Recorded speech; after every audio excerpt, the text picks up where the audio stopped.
Yo, what's good, what's good, what's good? This is your boy F.A., man, all the way from Monrovia, Liberia. Your R&B singer, your Liberian picking, you already know what it is, man. Zup. Well, the first time I entered an airplane, I was probably like 6, 7 years old.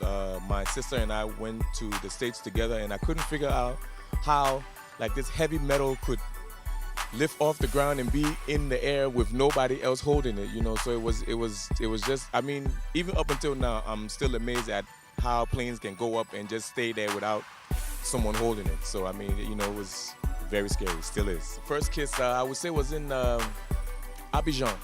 You know, during the war, you know, everybody had to scatter out, and I was in Abidjan, and there was this girl that I used to date that I was so afraid to even touch, because, you know, this was new love and everything, and first time she ever kissed me, like, my whole world changed. Like, yeah, you know, I went from being a boy that didn't, you know, take a bath every day to taking a bath twice a day.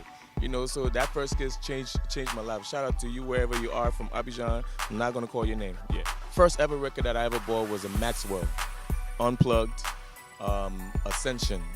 That album is like the best album so far up until now for me. I'm a huge Maxwell fan.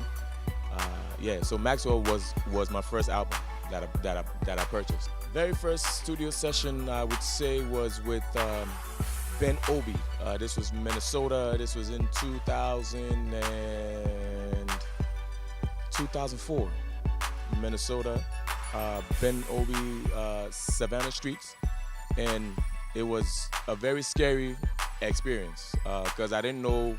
I knew how to sing, but I didn't know, like, when you get in the studio, there's a whole nother vibe. You know, it's a whole nother feeling, and there's so much fear. I mean, even up until now, you know, it's still like you have to warm up before you get there. But that was in 2004, Savannah Street Music, Ben Obi.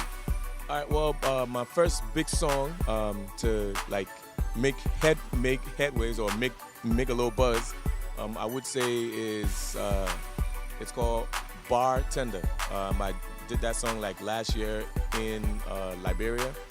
And the song itself just went viral, you know, in a way that we didn't even expect. But that was my first song that like got me a little recognition outside of Liberia.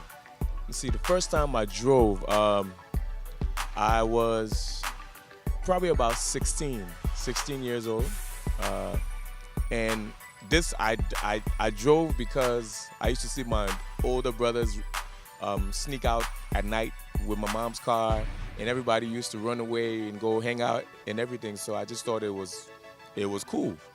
And the first time I did it, just to put it this way, we ended up carrying the car to the mechanic shop because, yeah, I ran into the wall. You know, thought I was going behind, but I actually went in front. So that my very first experience driving was an accident right in the yard without leaving the yard. Yo, what up? This is your boy F.A., man, all the way from Monrovia, Liberia, and you're watching NoChill TV, and this is my first ever NoChill experience. Don't change that dial. Stay locked. Don't jet. All you know, man. Zap!